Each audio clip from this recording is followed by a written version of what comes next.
Oke, halo teman-teman semua, selamat bergabung di live Chit Chat Flip English Pare pada malam hari ini. Kita akan bahas nih seputar beasiswa bersama Kak Reza. Oke, sepertinya Kak Reza sudah ada, langsung saja kita undang. Oke.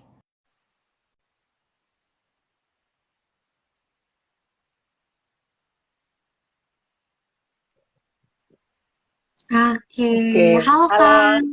halo Kak. Halo, Assalamualaikum. selamat malam Kak. Suaranya jelas gak ya? Iya, jelas banget Kak. Gimana suara saya Oke, jelas nggak Kak? siap.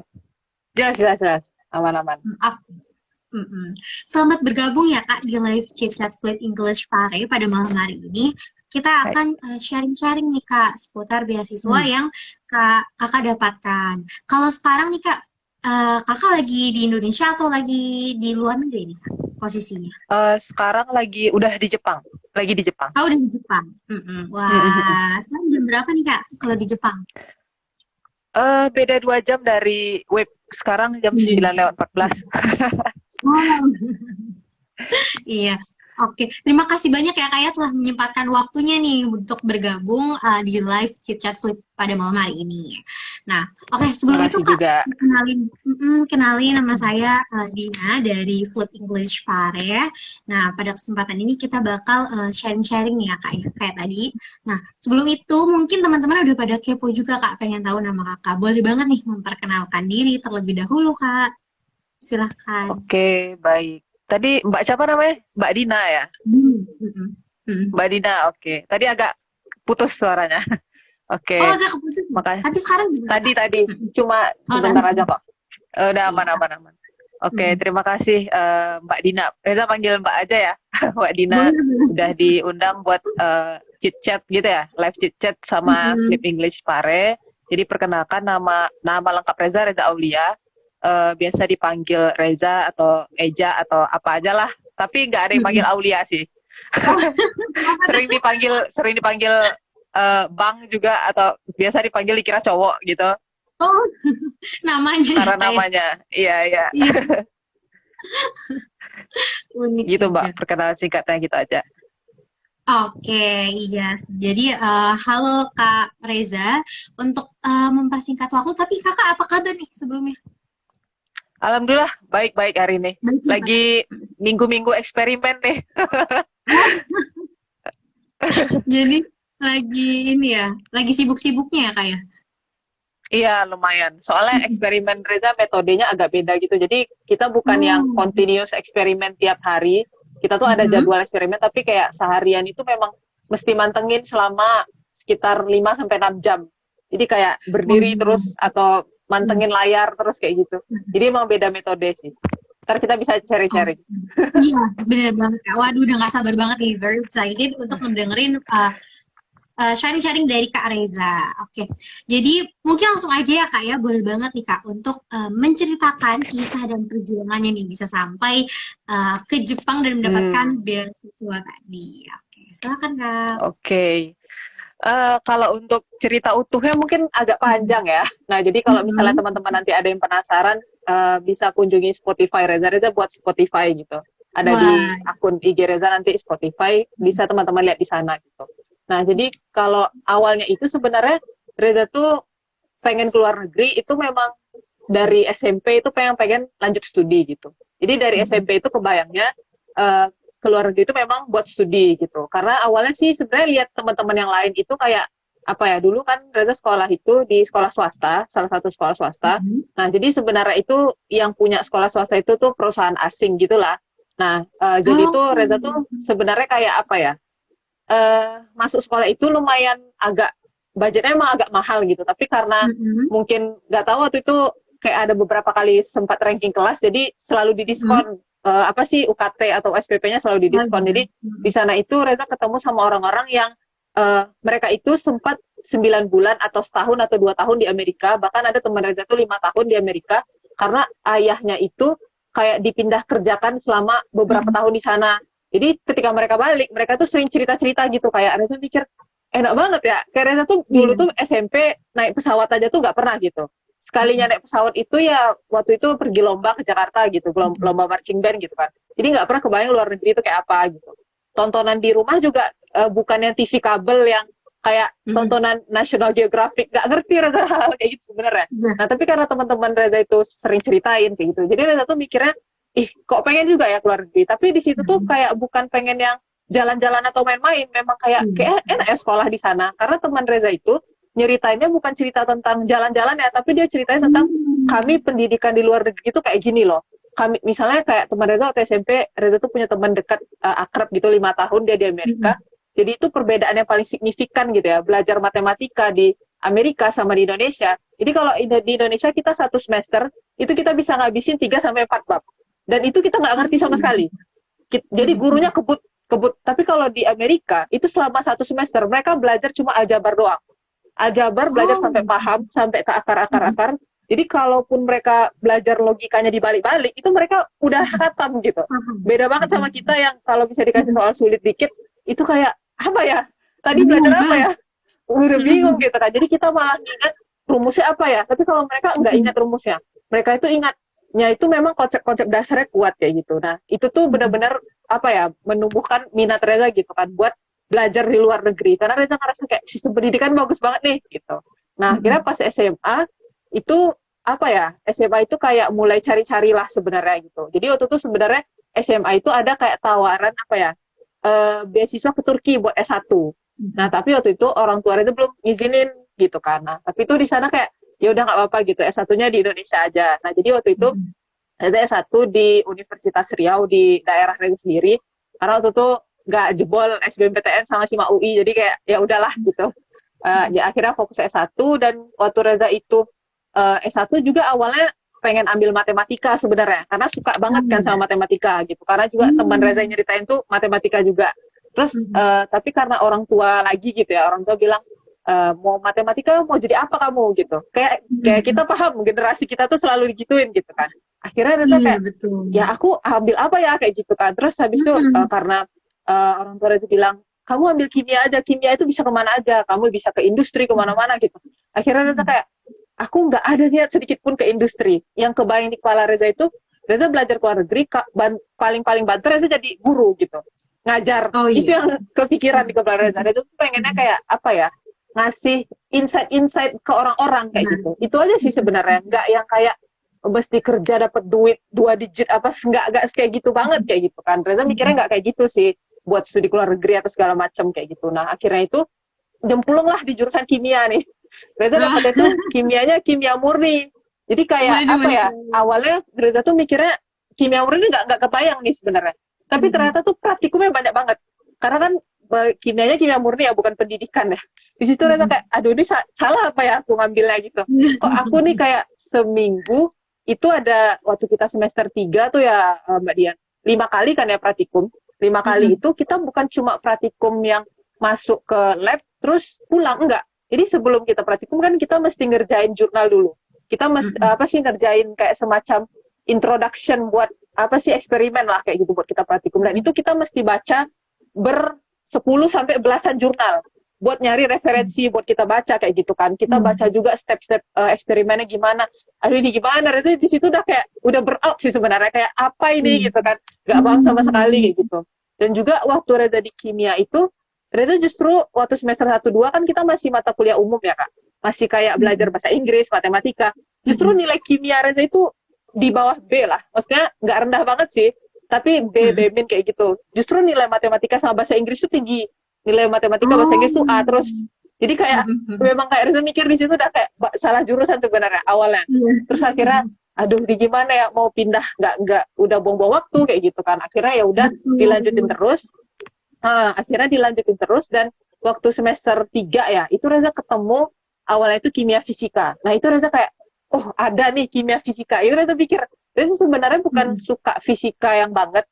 Cuma kalau misalnya kita belajar kimia fisika tuh kita nggak mesti dalamin fisikanya banget Kak. Jadi kayak asalkan kita tuh paham kayak bridgingnya antara kimia dan fisika kayak gitu kan. Terus kita paham kapan kita berpikir secara konvensional, kapan berpikir secara kuantum atau modern. Nah, kan biasanya dibagi secara klasikal dan kuantum ya kalau di kimia fisika. Nah, jadi asal kita bisa berpikir kayak gitu, oke gitu. Dan itu lumayan banyak pakai matematika, kayak pakai integral, turunan, kayak gitu-gitu. Jadi Reza mikir, ini kayak seru ya gitu. Kayak ini Iya. bahannya seru nih gitu. Kalau misalnya Mm, aku ngembangin ini dan belajar ini secara dalam kayak gitu. Dan akhirnya mm, pas semester 3 4 terus semester 5 itu masuk ke kimia kuantum ya. Nah, kimia kuantum kan mm, kita tuh udah mulai banyak ini sih Kak, apa belajar tuh dari sumber-sumber yang misalnya jurnal-jurnal bahasa Inggris itu semakin banyak otomatis karena mm, kimia kuantum ini tuh masih jarang di Indonesia gitu. Yang apa Pak dosen-dosen ITB aja tuh nggak banyak, belum terlalu banyak yang penelitiannya ke sana kayak gitu. Nah, oh, jadi Reza sering nonton-nonton itu video-video kayak MIT kayak gitu, MIT terus UCL kayak gitu-gitu, video-video lecture gitu kan. Awalnya memang kayak apa ini? Kan kalau misalnya lecture itu mm, kan ya walaupun ada subtitle kan bahasanya lumayan sulit ya, Kak. Kayak iya. tinggi kan. Namanya orang Mm, orang native ngomong di kelas mm, science terus di mm, depan mahasiswa internasional jadi direkam iya. di kelas itu kan kayak ini ngomong apa awalnya nggak ngerti jadi Mm, Reza awalnya itu mm, memang bener-bener translate satu-satu jadi kayak dia ngomong apa Reza nggak ngerti Reza tulis terasa. Reza translate satu-satu terus Reza tuh translate bukan cuma sekedar kayak oh translate satu tahu artinya enggak jadi kayak translate-nya itu pakai yang kayak apa ya Oxford Dictionary kayak gitu-gitulah jadi Oh Reza iya. caranya itu misalnya satu kata itu makna di dalam kimia apa, makna di dalam fisika apa, kayak gitu-gitu. Jadi apa Mm, seiring berjalannya waktu gitu kan. Jadi makin apa ya, makin ketagihan belajar ya. mm, Makin mm, ketagihan akhirnya itu pas sudah mau semester akhir itu sebenarnya awalnya pengen nyiapin studi buat ke Jerman gitu. Pengen lanjutnya itu ke mm, Jerman. Karena kan mm, sebenarnya kalau kimia itu apalagi kimia fisika itu berdasarkan sejarah ya, historical science and technology gitu. Jadi kayak orang-orang yang kimia fisika, ilmuwan-ilmuwannya itu asalnya dari Jerman. Bahkan mm, orang Jepang itu belajarnya ke Jerman. Kayak gitu. Jadi mereka itu banyak apa ya, perintis-perintisnya lah di Jerman. Jadi kayak gimana kita tuh nggak kayak, pengen banget nih gitu kan, pengen banget nih kuliah ke Jerman gitu. Tapi ya, di iya. sana tuh kayak orang tua itu tuh masih berat banget kayak gitu. Kayak orang tua itu Mm, bilang, kamu itu kalau keluar negeri oke, tapi ke Asia dulu deh di dalam lingkup Asia, benua Asia gitu. Jangan langsung iya. lompat ke Eropa karena kamu belum pernah coba kan keluar negeri aja belum pernah kayak gitu jadi karena akhirnya orang tua itu belum ngasih kali ya jadi kayak jalan ke sana tuh agak sulit pokoknya berliku-liku Iya. banget dan Mm, akhirnya tiba-tiba itu dapatlah informasi beasiswa Asia Bridge Program ini beasiswa mm, Reza yang sekarang kayak gitu nah itu Reza dapatnya dari ketua umum dari organisasi nasional. Jadi Reza itu ikut organisasi mm, namanya Masyarakat Ilmuwan dan Teknolog Indonesia Klaster Mahasiswa kayak gitu. Nah, jadi ketua umumnya ini alumni Shizuoka University juga beasiswa yang sama-sama Reza gitu. Nah, jadi waktu mm, Reza masih satu kepengurusan sama kakak ini gitu ya. Nah, Reza tuh awalnya cuma sering lihat story-storynya doang. Kayak apa ya ini gitu maksudnya dia suka nge-share tuh kakaknya kan mm, apa ya gitu akhirnya dia iseng-iseng aja tuh balas story-nya sebenarnya iseng aja itu apa kak cuma gitu doang akhirnya kayak dijelasin iya. ini tuh ini beasiswa ini dan segala macam terus mikir kayak kok kakak ini ke apa ya kayak semangat banget ya ngasih taunya gitu akhirnya Mm, mm, dikasih buku panduannya dikasih kayak oh kalau ke Jepang itu kita mesti apa dikasih tahu kayak kalau ke Jepang itu kita mesti nyari profesor dulu kalau ke Jepang tuh kita mm, mesti kayak gini gini gini gak mesti kok jurusan kita tuh linear yang penting kita tuh ada ketertarikan kayak gini gini segala macam itu kayak Reza bilang kan ke ketua umum itu Reza bilang oke Kak Reza coba diskusi sama orang tua gitu kalau Reza pribadi orangnya mm, kayak sebenarnya udah punya keputusan sendiri gitu cuma iya. akan lebih bagus tuh kita minta ke orang tua gitu kan akhirnya nanya orang tua dan di sana tuh orang tua Reza kayak langsung iya gitu kayak ya udah daftar aja Mm, gitu coba aja siapa tahu iya. keterima gitu akhirnya Mm, cari profesor terus Reza tuh kirim email ke profesor pagi gitu kan kan kalau dari senior senior tuh ceritanya kalau kirim email ke profesor itu kemungkinan dibalas paling cepat itu 5 hari kalau nggak seminggu tapi di mm, situ Reza mm, email pagi gitu kan ya itu sore langsung dibalas sama profesor mm, kayak gitu kan nah Masih jadi kalau belum. di Jepang itu kita manggilnya sensei ya sensei gitu jadi Iya, kita manggil iya. sensei kan ya nah dibalas sama sensei itu sore kayak gitu nah akhirnya itu Reza daftarlah beasiswanya dan ikut seleksi 2 tahap ya. Tahap pertama tuh seleksi berkas, terus yang kedua interview gitu. Interview itu kita kayak kalau karena Reza Science ya, jadi kita tuh bukan cuma kayak ditanya kayak kalau misalnya mungkin teman-teman LPDP itu kan kita wawancara gini ya ditanya. Tapi kalau Mm-mm. misalnya Reza kemarin itu, Reza tuh presentasi dulu, presentasi Oh, mengenai riset Reza waktu S1 tuh apa, buat PPT-nya segala macam, dipresentasiin, terus setelah itu Reza presentasiin rencana riset Reza ke depan itu apa. Tapi rencana risetnya itu bukan cuma kayak aku pengen riset ini, nggak gitu. Jadi kayak udah ada teorinya, udah ada metodenya, udah ada segala macamnya kayak gitu. Jadi udah ada kayak rentang-rentang, misalnya semester 1 aku mau selesaiin apa, semester 2 harus selesaiin apa kayak gitu. Jadi orang kalau di Jepang kan memang harus detail ya kita. Sensei-sensei itu kan Iya. dia terstruktur kan ya. Nah, jadi kayak gitu akhirnya lolos tahap 2 dan berangkat ke Jepang. Gitu Kak, Astaga. Wah, Masya Allah, versi keren banget, singkatnya. Kak. Iya, keren banget, Masya Allah. Memang ternyata motivasinya itu dari teman-teman dulu ya, Kak, ya, yang lebih dulu ke luar negeri. Nah, dari Betul. situ tumbuh gitu kan, semangat untuk mengejar Hmm, cita-cita atau pendidikan di luar negeri. Dan juga, wah hmm. keren banget sih perjuangannya, Kak. Memang prosesnya juga panjang ya, Kak, ternyata. Persiapan beasiswa itu ternyata nggak sebentar gitu, ternyata prosesnya aja bahkan Hmm, dari SMA gitu minatnya ya, Kak. Wah, Masya Allah. hmm, Tapi Kak, kalau persiapannya nih, persiapan beasiswanya itu hmm. berapa lama sih, Kak? Kalau beasiswa ya, kalau untuk ini Mm-mm. Reza bagi kalau untuk ini ya apa khusus syarat-syaratnya ya nyiapin berkasnya gitu Mm-mm. ya. Kalau beasiswa itu Mm-mm. sebenarnya nggak terlalu sulit juga sih Kak. Kita memang mau Oh. apa sih diminta untuk lampirkan sertifikat kemampuan bahasa Inggris. Bebas mau misalnya Mm-mm. TOEFL, IELTS, TOEIC segala macam bebas gitu kan. Nah tapi asalkan tersertifikasi ITS itu aja sih syaratnya. Nggak ada syarat skor minimal tuh nggak ada dari mereka sebenarnya. Oh. Jadi kayak Mm-mm. ya udah yang penting lampirkan gitu. Nah akhirnya Reza di sana itu berapa ya November Reza cari sensei dan Mm-mm. langsung dapatkan akhir November dan Desember itu Reza udah mulai cari jadwal untuk tes TOEFL. Nah sekarang waktu itu Reza belum tes TOEFL yang asli gitu kan. Reza mikir situ kayak aku kayaknya tes TOEFL memang nggak tinggi-tinggi banget sih hasilnya tapi ya udahlah gitu kan. Lagian juga ini Mm-mm. nggak diminta skor minimal ya udah Reza kira tes TOEFL itu Februari awal apa ya Februari awal dan selesainya itu apa keluar skornya itu Maret kan sekitar itu kurang tahu sih berapa hari atau berapa minggu kemarin tapi Maret itu udah keluar gitu. Nah jadi itu untuk persiapan bahasa Inggrisnya untuk tesnya doang ya tes bahasa Inggrisnya kira-kira segitu lamanya mulai dari Reza daftar uh, apa sih untuk tes TOEFL-nya sampai keluar hasilnya gitu Mm-mm. karena mungkin ini sering jadi ini ya apa sih namanya hal yang tricky buat teman-teman yang daftar beasiswa Iya, karena Reza punya banyak teman yang mau daftar beasiswa, tapi itu banyak terkendala di bagian sertifikat bahasa Inggris gitu. Nah, betul. karena tuh apa? Yang pertama mungkin kesalahannya adalah dia tidak melihat dengan baik gitu ya. Ini sebenarnya dia mau daftar beasiswanya beasiswa apa sih? Itu nggak tahu. Itu Hmm. awal udah salah tuh pertama kali. Kalau menurut Reza ya, maksudnya bukan menyalahkan tapi kayak kurang tepat gitu. Karena masing-masing Iya. beasiswa tuh punya rentang sendiri dan juga ada yang bahkan nggak ngasih batas minimal ya udah kayak gitu. Nah, kalau teman-teman misalnya memang daftar LPDP gitu ya udah berarti ada skornya. Tapi kalau misalnya nggak LPDP ya udah nggak apa-apa nggak usah gitu. Nah jadi Reza tuh apa yang paling tricky itu sih pertama gitu. Kenapa sering apa namanya kebingungan gitu kan mengenai rentang waktu tes TOEFL ini dan juga yang kedua itu nggak ngelihat jadwal karena kan juga kalau tes TOEFL yang sertifikasi ITS itu nggak setiap hari ada tesnya ya kan nggak maksudnya Betul. nggak tiap hari itu dibuka gitu loh gitu nggak tiba-tiba kita Mm-mm. besoknya mau tes terus hamil satu bisa daftar kan nggak bisa kayak gitu Iya. jadi ada persiapannya kayak gitu kan ada tahap-tahapnya kayak gitu kan itu update terakhir sih Reza juga kurang tahu sekarang gimana cuma terakhir kali Reza kayak gitu jadi ada proses kita itu mendaftar sampai nanti kita tes di tempat gitu kan kita melaksanakan tes sampai keluar hasilnya gitu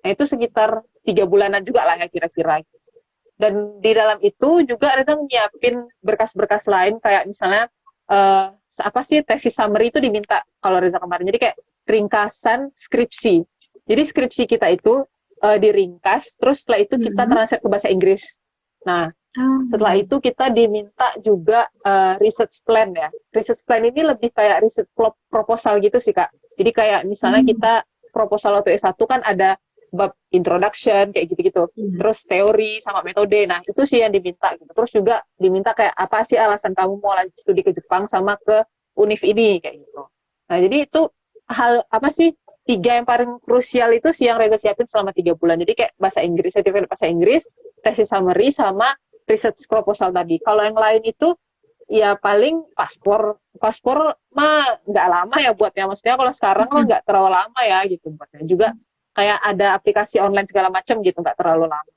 gitu Iya. sih kalau untuk beasiswanya doang Kak. Oke, wah, Masya Allah. Jadi memang perlu disiapkan ya, Kak ya. Nah, jangan sampai benar Hmm, kata Kakak tadi, trikinya itu memang di skor bahasa Inggris itu. Atau mungkin um, hmm, cara kita dapat sertifikat bahasa Inggrisnya itu tadi ya, Kak ya. hmm, Jadi, tapi betul kalau betul Kakak betul. sendiri, Kak, belajar bahasa Inggrisnya itu memang otodidak atau memang dalam Hmm, jangka waktu berapa lama sih, Kak, untuk menyiapkan TOEFL itu tadi, untuk daftar hmm, program ini? hmm. Oke, kalau oh ya ini Reza kasih tahu dulu ya. Waktu itu, Iya. waktu tahun 2020 ya Reza tes TOEFL. Mhm. 2020 salah, beda. 2021 awal. 2021 awal Reza tes TOEFL itu udah setelah sekian lama memang nggak ada nyentuh-nyentuh karena kan fokus skripsian ya. Itu sebenarnya Reza di kondisi itu Reza nyelesain skripsi plus persiapan daftar beasiswa. Jadi kayak dua kondisi yang Hmm. disatuin kayak gitu. Jadi Iya. sebenarnya di situ kayak mau tes TOEFL juga udah tes aja gitu. Emang nggak persiapan Hmm. yang benar latihan soal itu. Biasanya latihan soal itu misalnya kayak eh, 2 hari sekali. Itu pun kalau misalnya nggak ada revisian. Kalau ada revisian skripsi itu Hmm. udah nggak kepikir lagi latihan soal kayak gitu Iya. kan. Nah tapi kalau untuk TOEFL sendiri, Reza itu tipe yang apa ya namanya? Sebenarnya nggak menargetkan kayak aku belajar bahasa Inggris untuk tes TOEFL. Reza sebenarnya nggak orang yang kayak gitu. Hmm. Jadi dari dulu itu memang di sekolah sudah belajar bahasa Inggris dari kelas 1 SD. Jadi kelas 1 SD itu udah belajar bahasa Inggris di sekolah sampai kelas 6 SD. Dan waktu kelas 1 SMP itu kita di sekolah ada program TOEFL, Kak. Jadi kayak didatangin Hmm. orang lembaga TOEFL-nya buat ngajar di sekolah. Kayaknya waktu kelas 2 SMP deh. 2 SMP selama 1 semester. Kayak gitu. Jadi kita tiap minggu itu ada satu kali dalam 1 minggu itu ada satu kali pertemuan. Di dalam pertemuan itu kayak ada 3 paket itu kan Kak, listening, structure sama reading gitu. TOEFL ITP yang standar lah gitu ya. Nah, itu selama kelas 2 SMP 1 semester. Terus SMA juga didatengin lagi orang TOEFL. Kebetulan sekolah Reza ada datang lagi orang TOEFL gitu. Lembaganya sama waktu Reza SMP dulu gitu. Dan waktu kelas 2 juga ya, 2 SMA selama 1 semester tiap pekannya ada belajar TOEFL gitu. Pas kuliah juga ada belajar TOEFL gitu kan. Nah, sebenarnya nggak terlalu efektif sebenarnya sih 1 semester. Terus juga anak-anak sekolah kan ya kita belajarnya ya apa adanya aja gitu loh Kak. Kayak misalnya Iya. apalagi teman-teman di kelas kita itu nggak yang semangat-semangat banget.